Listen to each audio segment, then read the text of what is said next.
So should we do the intro? Yes. Okay, I'm so glad. We remember.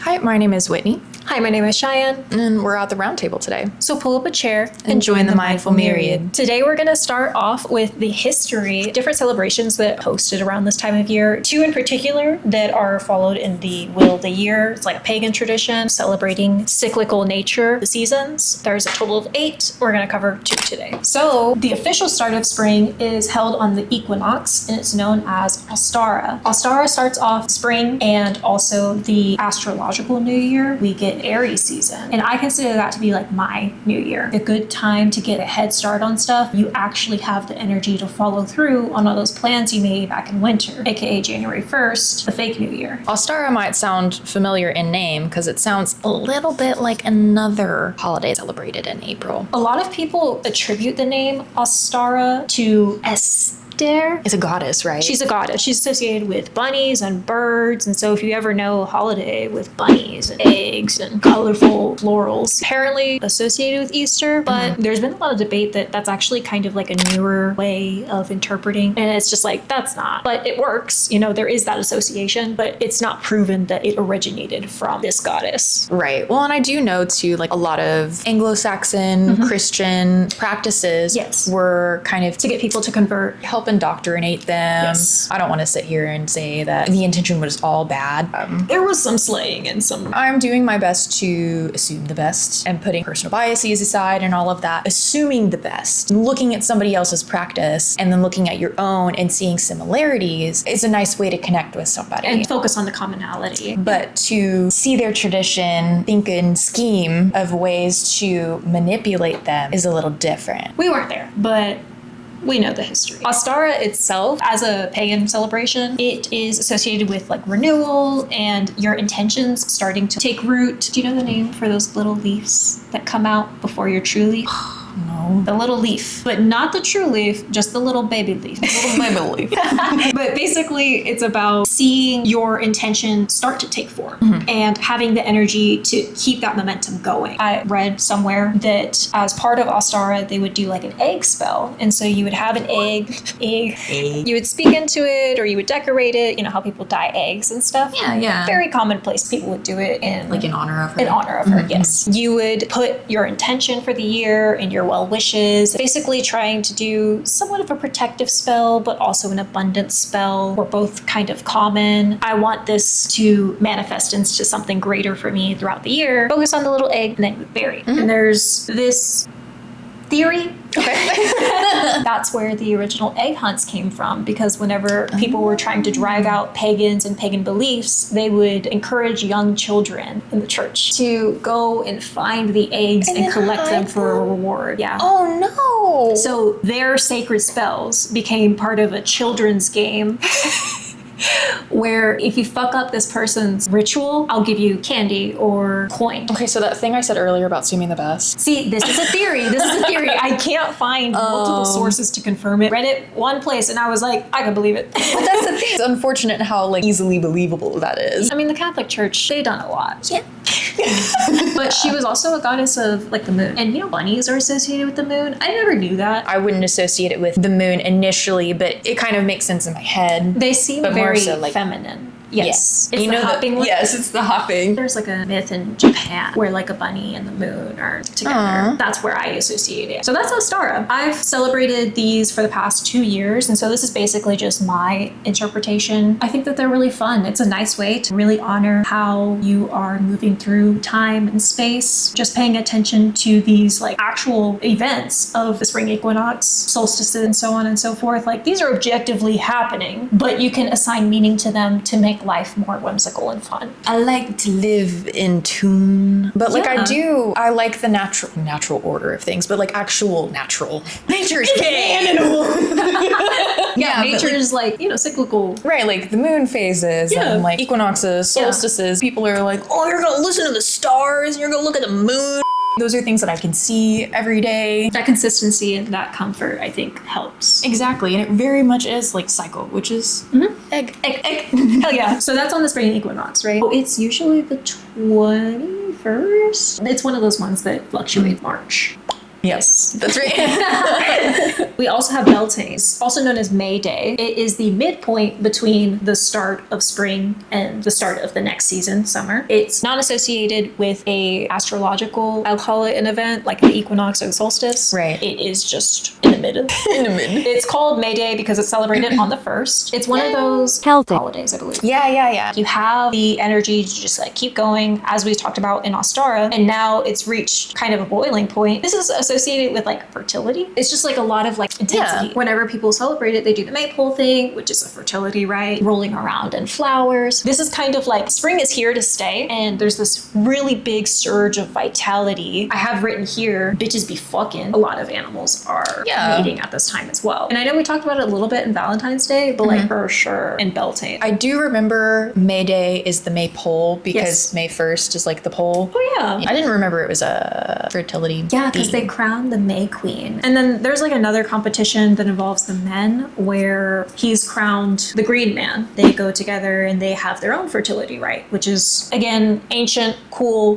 get freaky with it. Beltane is the one, like, it's got all of that energy. We're kind of preparing for the energy. Yeah, it's still very lively, but it's not quite like full force yet. And then Beltane is whenever you're like, yeah, so you might feel it too. It's why also I wonder the correlation to spring cleaning. I think so. I think spring cleaning is just like, I have so much energy, you know, and I need to channel it somewhere. Whenever you're getting a head start on something, you also need to clear out something else to make room for it in your life. And I think that in day-to-day, people just kind of tend to hoard a little bit more. And that's fine, you know, do your thing. But the natural order of things is that you can only focus on so many things at one time. And so you got to kind of make room. All of the sabbats or like pagan holidays, the ones that go within the wheel of the year, they go with the seasons, kind of just like the zodiac does. We're talking about rebirth. The beginning of the year is the Aries. Is the start of Aries. Because they're like the babies, right? They are the babies. Just how you're talking about like that anticipatory thing, I think of Aries as a starting pistol because they have that fiery energy, but also Aries is kind of like the dam breaks and you're able to do something with it now. Aries is commonly associated with initiation, with fire, with lambs, representing like new life. Aries is really the ram, but a lot of people also kind of associate them with the other block animal. There is something in astrology known as modality, and that basically associates the sign based on where it falls in the season. If it's the start of the season, it's a cardinal sign, the lead. Okay. Element-wise, Aries is fire. Cardinal energy coming together with fire energy, and this is a trailblazer, which is generally a very common sentiment about Aries. I would say like the Aries that I've been friends with too, like they are very fiery and they have a lot of passion and energy and like whatever they're really passionate about, like that is their thing. It's just so cool to also like see them in their element. They have that fire, but it's also a little childlike because it's just so fun. Aries tend to be very focused on the self because they're just like, hey, I've got a lot of good ideas and who else is gonna do anything with them if not me? They just kind of take charge and they do their thing. And it's not an inherently selfish way of being. It's just the way that they are that happens to be focused on the self. It's a confidence thing, I think. Because like, remember whenever we were kids before we had that day? She's an Aries, That's right? what I was say hello. Come here, queen. It's funny because she's also like a flame point, so. Yeah, this is our resident Aries. You want to breathe?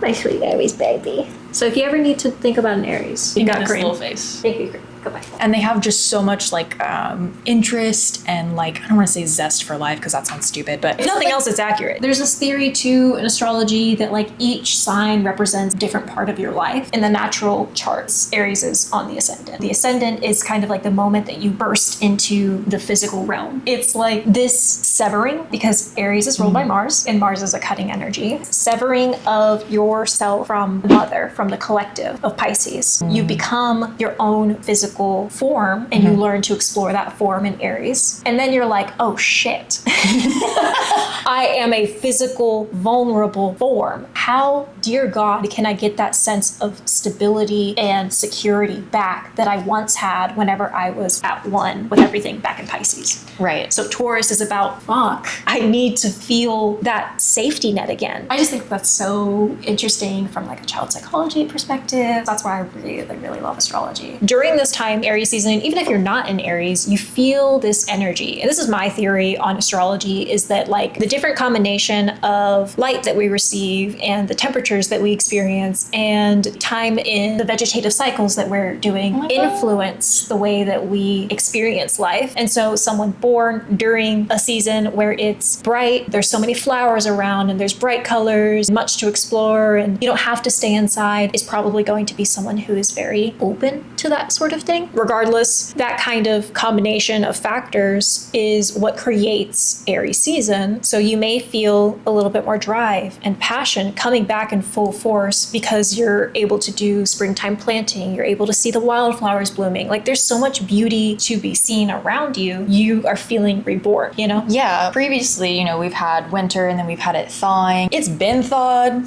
Things have been planted, the sun been out, yes. But now, like you said, everything is colorful, yes. Vibrancy, energy. Yes. I mean, like the butterflies are out. Yeah. After Aries season comes Taurus. They start in like late April, and spring at this point is fully established. Again, talking about modality, the sign is during the middle of the season. It's got this sense of stability, sometimes stagnancy, depending on the person, the sign, equilibrium, really. There's no fluctuation, but it's very much fixed. And so this is a fixed sign. A lot of Taurus people are known for being very grounded and being very sometimes hard-headed. I feel like those are the two things that, like, if people don't know anything about any type of astrology, they know that Taurus are grounding and headstrong. Yes. And they're associated with the bull, which is like, again, one of those animals that kind of drives forward this staying power in a time where growth is on the horizon. You feel the most secure possible, I feel like, because there's only more to come. Whereas in the fall, we're like kind of tapering off of the growing season. We bring it up, but in ancient times, it was a matter of survival. It's not just like, oh, it's fun to plant. It's like, no, but you got to get your beans in the ground. And they're security and value focused. Taurus is associated with the phrase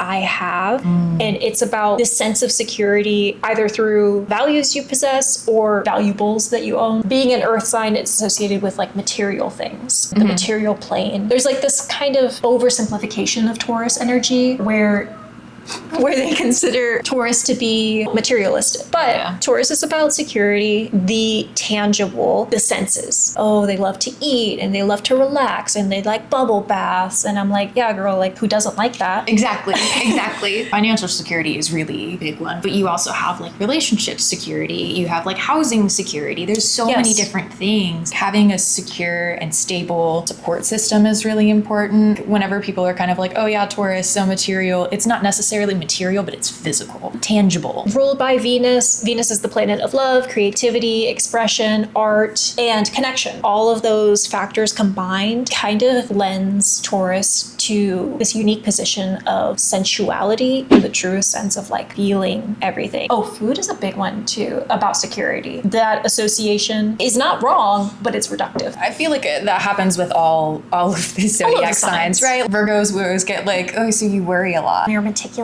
Yeah, right. So I think it's really funny too, because we were talking about how we have the anticipatory stage where it's like vibrating with anticipation, and you have Beltane, which is like energy is in full force, right? And so that happens on May 1st during Taurus season. Yes. Taurus season starts at the end of April. Is it April now? Yeah. Then yes.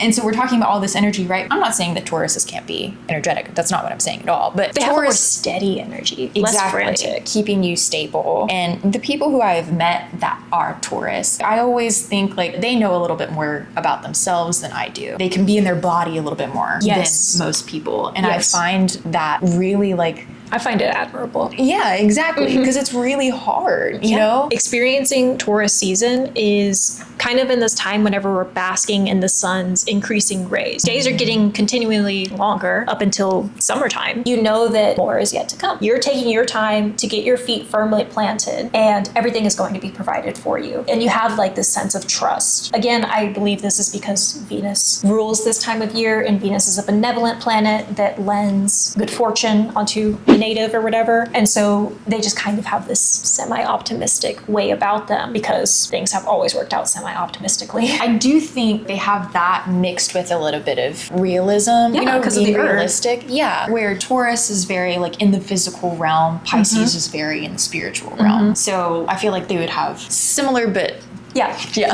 No, you're right. Because they have sense of being in the body and they know how important it is to maintain the body because they kind of feel it whenever things are out of whack. Yeah, and like we were talking earlier, like this can manifest as a myriad of different things. It can be somebody who is very materialistic, is very like wealthy, very high status, be somebody who is kind of depressed. And just very comfort focused, staying in their little shell, how food is associated, like comfort eating and stuff like that in a depressive state. And I think that's really a good point about any zodiac sign. Whenever someone says, oh, well, so-and-so's blank, just know that they may have experience with a certain type of person, but there is a spectrum that each sign lives on. But usually they focus on a central ideal and like how you said, luxury or hiding away in comfort, that all has to do with security. Feeling secure enough to spend your money or feeling insecure that you need to hoard it. So all May babies, you all have your birthstone as an emerald. Traditionally, actually, it was a bloodstone. Oh. Which they're both kind of green. Obviously, emeralds are what we all know and associate with emerald green. Wicked witch.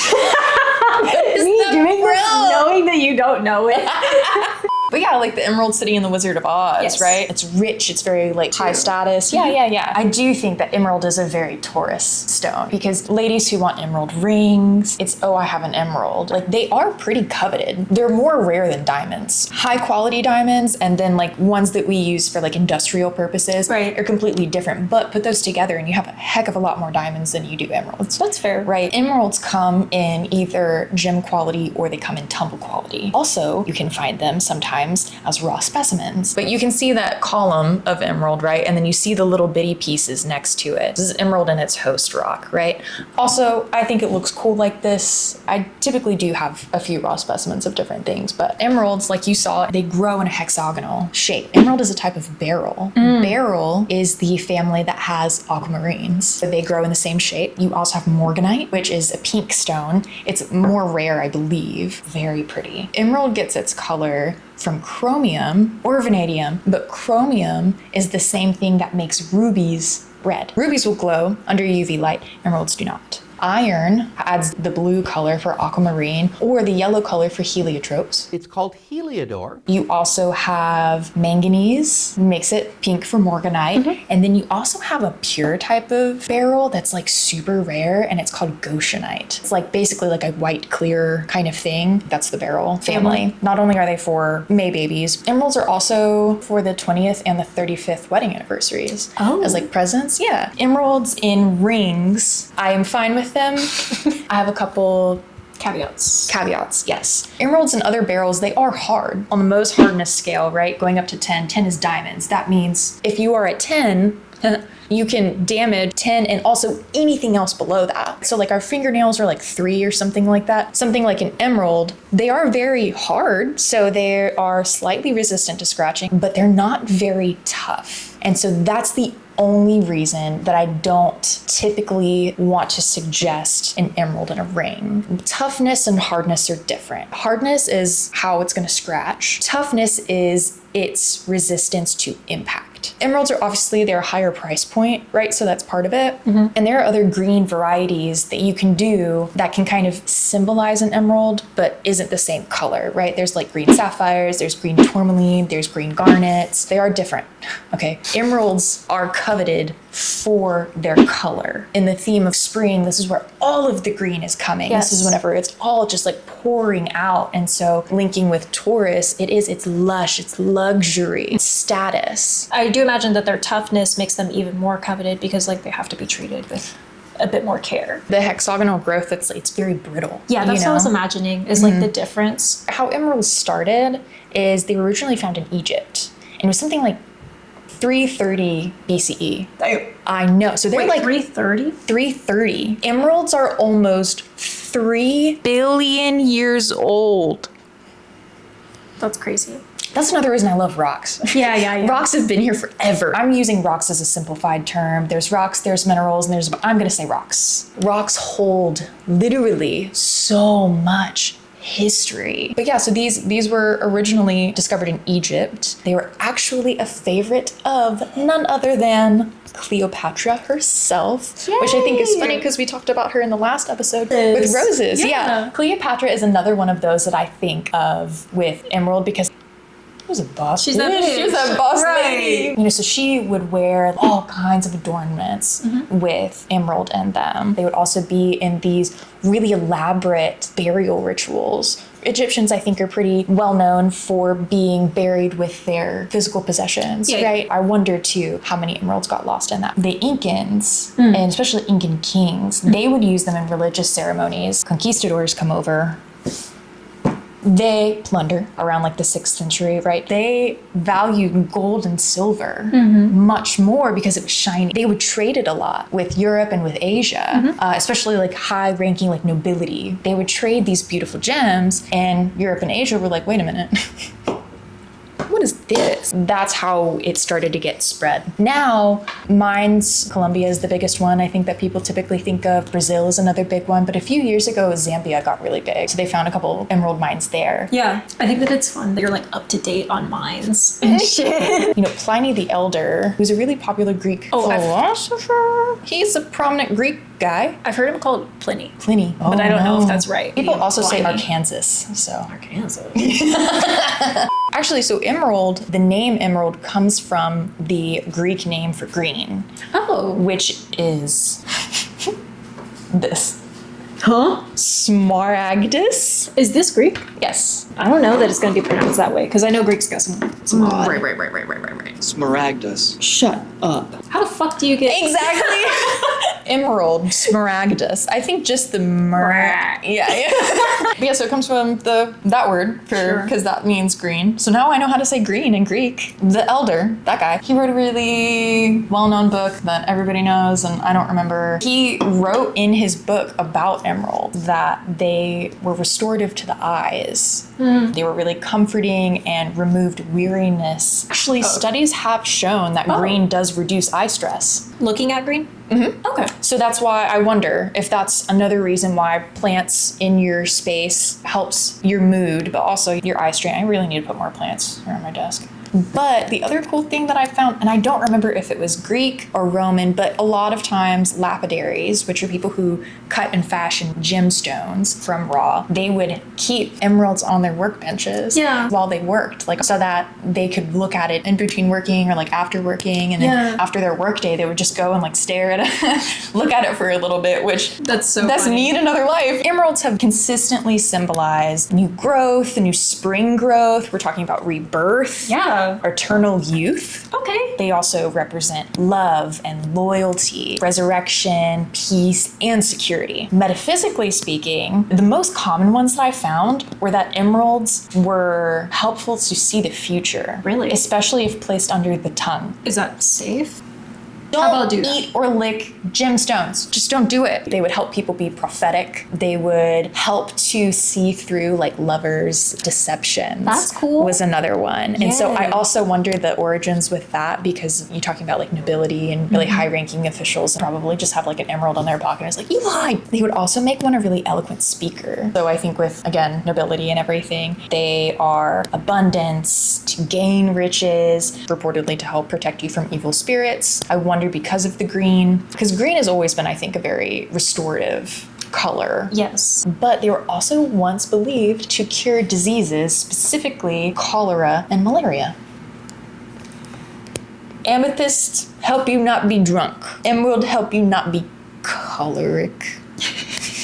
Being green and being associated with like wealth and abundance, for sure. Actually, I'm thinking about this from an American perspective, where our money is green, but also like vegetation is abundance as well. Yes. So I guess there's that. The love stuff, the heart chakra and everything. Right. I wonder how much of it bled from other cultures to be like a kind of unanimous idea. Well, and that's the thing that like I find with a lot of rocks or gemstones. Everybody kind of has their own interpretations, but there are really common themes among them. Another reason that like I feel like emerald is the perfect birthstone for May Beltane for Taurus. It's about fertility. It's also linked somehow to Venus. Yeah. Because you have revealing truth, the heart chakra, open your heart to giving and receiving love in a healthy way. We use the word emerald to describe that desirable green. It's that deep, that rich, lush color. Taurus being very secure, also luxurious at the same time. I feel like it's kind of two sides of, I don't want to say the same coin, but yeah.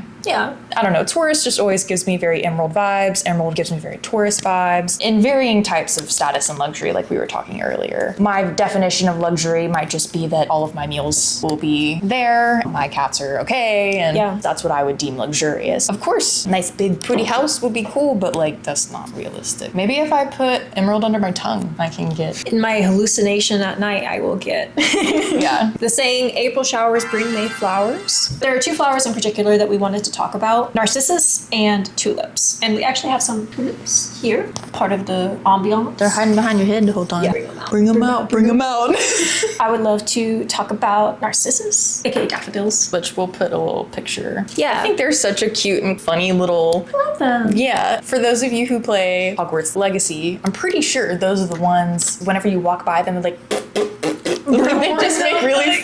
They're commonly seen as like a sign of spring. They've been referred to as the Easter bell because it does have that kind of bell shape to them. I've always associated like the bright yellow daffodils as, you can't really get more spring than that. But daffodils, aka Narcissus, are named after the myth, obviously, of Narcissus, where it was a man who was in love with his reflection. He stared into a pond and he just was so consumed by it that either he died through starvation, or most of the times it's that he drowned trying to reach himself. After he died, he turned into that flower. So there's that. Narcissism is being full of yourself, and Narcissus is the flower that bends its head as well. Apparently, they were the flowers that Persephone was plucking whenever she was stolen down to the underworld. Oh, wow. And so in both, in one form or another, Narcissus was the last thing that they saw before they saw death. Kind of a foreboding. It's a foreboding flower, which Ooh. I like. I like something kind of misleadingly dark,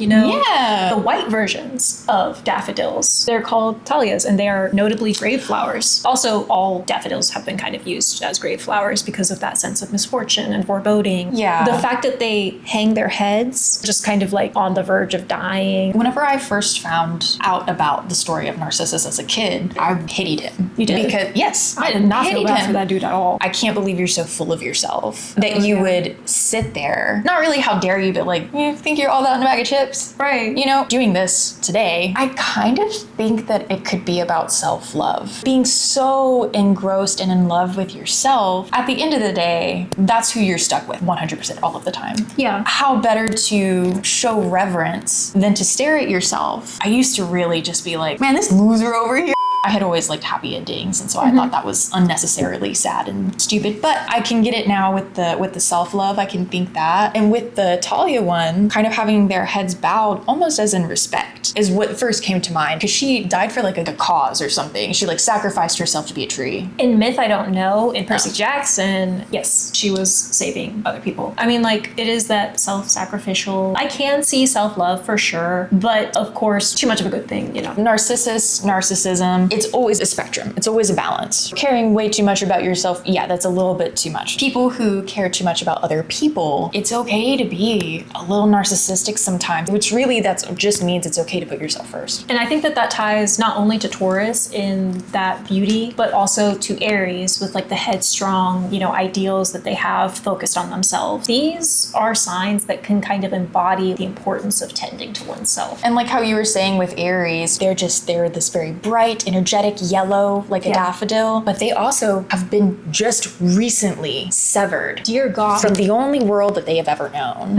And so there's that underlying kind of like struggle that's going on. Being known as an Easter bell, Easter is technically a rebirth because resurrection. You know, it again ties back to the Greek myth of death. Keep in mind in the story with Persephone, like she doesn't die, she just visits the underworld, and she has that power that she gains from learning to love herself. And my interpretation of it, she loves Hades and she enjoys her time being queen of the underworld. And it was her personal decision to have time and space away from her, overbearing mother. Whenever you're a child of an overbearing parent, it can have this tendency to make you a little bit more like focused on the other and trying to make sure that mom is okay, that dad is okay, and that everyone else is fine before you ever considered yourself. So her with the narcissus flower and then meeting Hades and then having power of her own. There's so much symbolism with that. Yeah. Flowers have always really carried a lot of symbolism, but like something like a daffodil, that's very, I would say, like uncommon. Oh. I don't know, like I don't know if I've actually ever seen a daffodil in person. Oh, okay. And they also, you know, because they kind of look like this little guy. Are you talking about from like a Nintendo game or something? Yes. Okay, yeah. Kind of like that. Yeah. Yeah. Hubert. Whenever we went to Colorado, they grow really well. What? A lot of people had them in their yards. And so I was like, oh, like I guess they can grow like easily enough that just anybody and their mom can have daffodils in their yard. I guess just like not in in Texas. The symbolism, and it's very slight of like Persephone coming from the background that she came from, seeing the daffodil and then making a decision for herself. You know, it's very subtle. Talking about florography in Victorian times, big displays of just like emotion. It was very somber. You had to be poised. And so daffodils were used kind of as like a self-love token. I can kind of see that with Narcissus. Yeah, I read that Narcissus gets its common daffodil name from asphodel, which is a flower of its own that was said to be in the asphodel fields. It's an underworld sector, but it's a flower that they say looks like, I don't fucking think it looks like daffodils at all, you know? Well, that's cool, like Persephone, underworld. What? I guess kind of. But like, no. They did the best with the Has to language that be. they had. Yeah, I guess. Asphodel Meadows. Yeah, it's the vast, gloomy, neutral section of the underworld where ordinary souls live. That also strengthens the connection between Narcissus and the underworld. Well, and nature. if you want to get like deeper into it, narcissism is like a sin, and so then you would go to hell. Yeah. That's Christianity. We don't. The other one is tulips. So tulips are perennial bulbs, grow mostly under the ground before they bloom. The root is the most important part. They're native to South Europe and Central Asia, and they grow in very early spring. If I don't know anything about spring or Easter, the only thing that ever comes to my head is a tulip. They're super used in decoration. I always also know that they are Easter because I've always wanted to put an egg. In it. Yes. So there's a Persian myth that's similar to Romeo and Juliet, and it's called Khosrow and Shirin. Basically, same thing as Romeo and Juliet. Oh my God, my love. And then he kills himself when she's just knocked the fuck out. Yeah. And tulips bloomed from where his blood spilled. Those flowers were said to have originated from So that many story. flowers grow from people's From blood. Yeah. Yeah, tulips, they come in so many different varieties. It's actually really, really cool. Symbolism wise, because of the way that it's written in Arabic, it's similar to the script for Allah. So they have this association with holiness and like paradise on earth, but from like the Netherlands perspective, they are associated with the fleetingness of life because of their short growing season. But I know they're very hardy. They're the ones that can withstand like super harsh winters, Yes. right? And that's why they were able to bloom so early. It's usually protected with the insulation of the soil. a lot's happening beneath the surface that we don't really know about until it's like, oh, Yes. I love bulb flowers. we love bulb. I think it's about to die. Excuse the lighting change. Our camera was about to die, and we didn't want to fall short like how we did the first episode. Oh And my it just God, it just, died. like, cuts off. We took the time to let it charge, and we're back. Back again.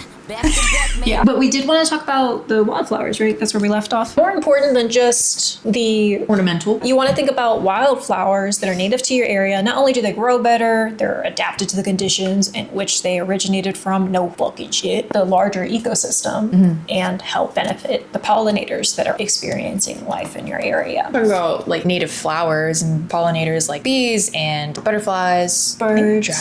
birds, but also like crickets, other native Several life guys, yeah. that's there. If you take a native thing away and then replace it with something that is not native, either that native population will have to adapt, or unfortunately they don't. It just disrupts The whole ecosystem. Also, something to keep in mind for this time of year, if you do have flowers that have bloomed in the fall and stuff and they died over winter, it's important that you don't cut them quite yet. In a lot of flowers, such as like hydrangea, for example, they have these kind of empty brown round bushels, you know, with stalks that are kind of hollow. And a lot of pollinators rest there over winter. So if you were to deadhead them and toss them out, that would really disrupt insects that are living in that structure. But yeah, whenever you plant for pollinators, not only are you just being like a nice guy, pollinators pollinate your plants. So if you're growing them to eat, then you get better harvests. It's really good to be mindful of the things that you're planting. Alternatives to grass, because grass was actually a huge capitalistic scam.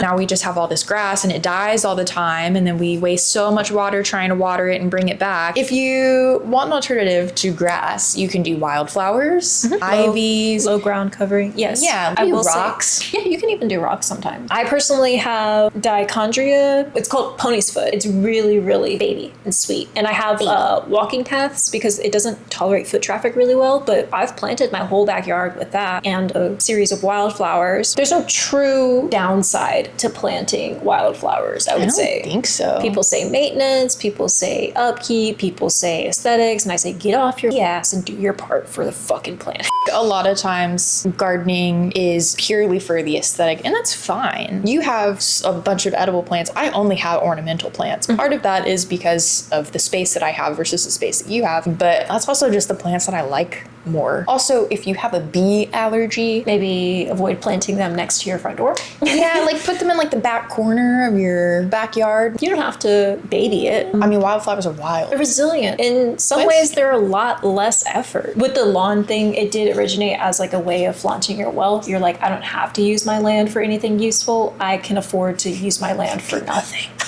Sorry, that's like such an American thing. It's French. We adopted it and rolled with it, yes. Well, and that's like the standard everywhere. Blindly following something that puts you so much more at a disadvantage. I'm like, you because it was nobles who were able to do that. But then everybody tried to imitate it. And I'm like, bitch, you cannot afford to not have a carrot plant. Is that why like a lot of the huge like mansions, I mean, it's just like hills and it's just grass? Yeah, they don't need to do anything with it. Bullshit, bro.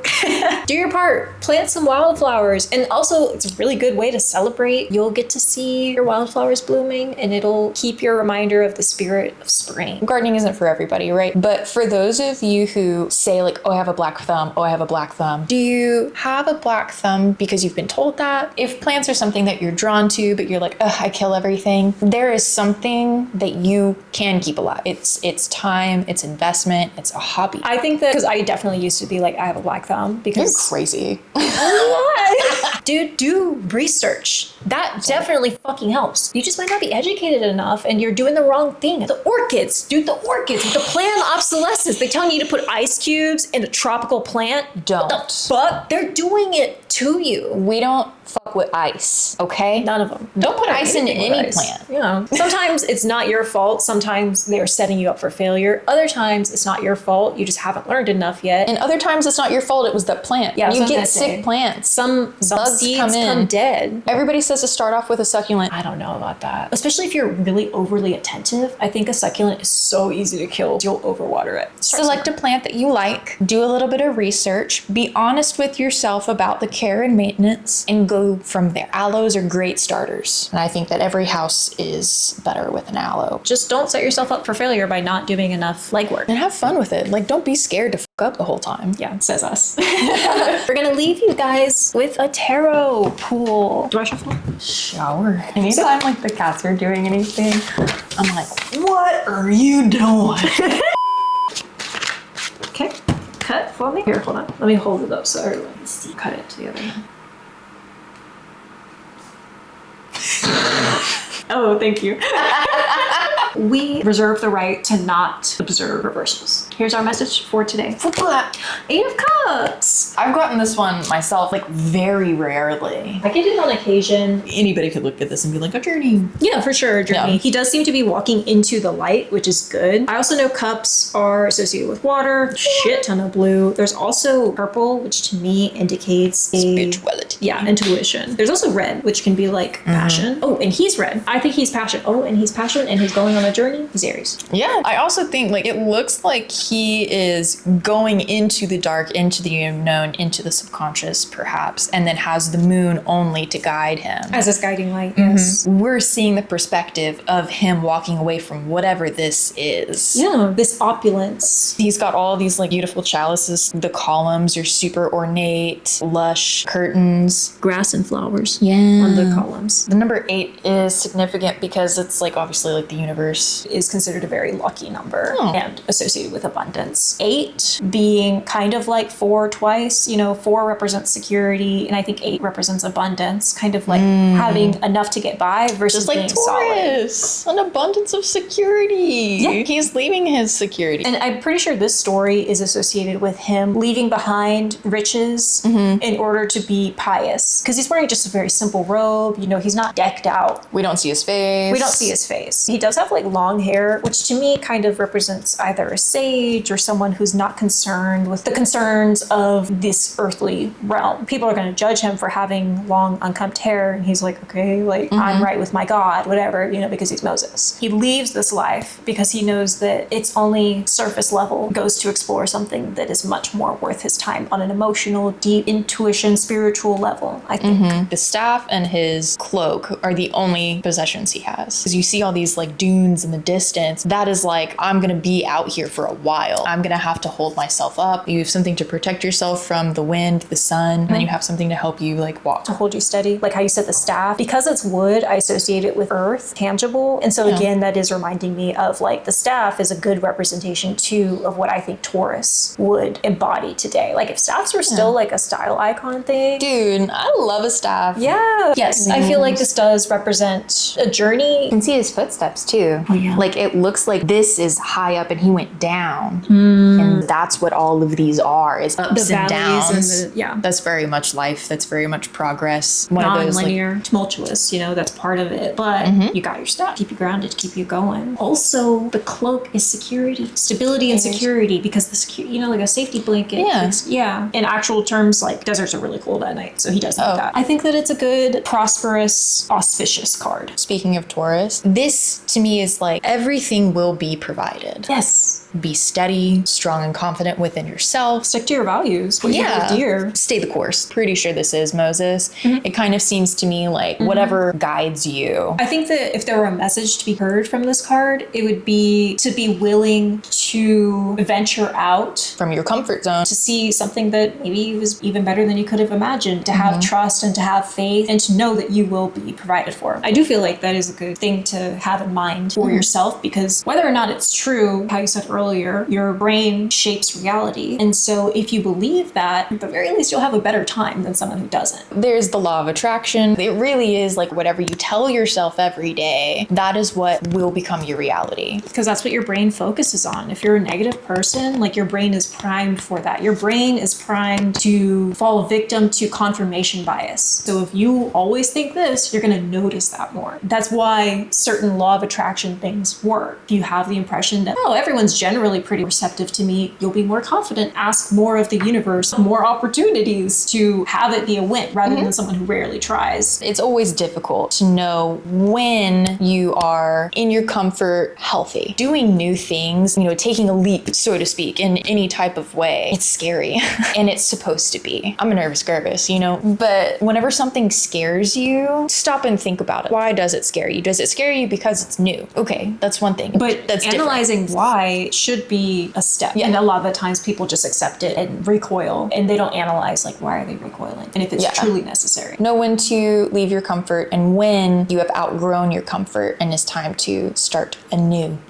Hebrew legend. Leaving good things behind, pursuit of higher ideals. Moses, raised as a prince, realized he needed to sacrifice the royal life and wealth to pursue spiritual and ascetic. Walking away, introspection, escapism, withdrawal, and seeking truth. That's the word I was trying to convey, withdrawal. There's a difference between taking time for oneself and then Isolating. Yeah. I do think that is a little bit of a doom and gloom interpretation of this card. A little bit, yeah. But wonder why. Like, I wonder if it's not realizing the end of the story. The ultimate moral of the story that I learned was that he was right to walk away, and he was called to do it. It wasn't like just for no reason. And Right. he was like, I've got better shit to do. I Well, and know there's, like, that a purpose. There's something waiting for me at the end of the tunnel. Well, it's also just being like very confident and strong in oneself, despite being told by your royal family, Yeah. oh, who's gonna talk? Who cares? I think this relates to self-love in a way as Very well, much. because you have to have trust and love in yourself to be able to embark on something yeah. unknown in general. So take that with you, you know? Like, have that self-love, have that self-trust. Take the time to bask in the sunlight, see how things can start to bloom for you moving Surround forward. yourself with green, do yoga, Stare at an emerald. put it under your tongue, tell the future. Happy spring, guys. Happy spring! I say enough ideas. Good job. All right. But you best you. Get, go on, get. Go, you guys are taking over fucking Texas. All right, rants and lambs are. Why are you looking at me like this? I just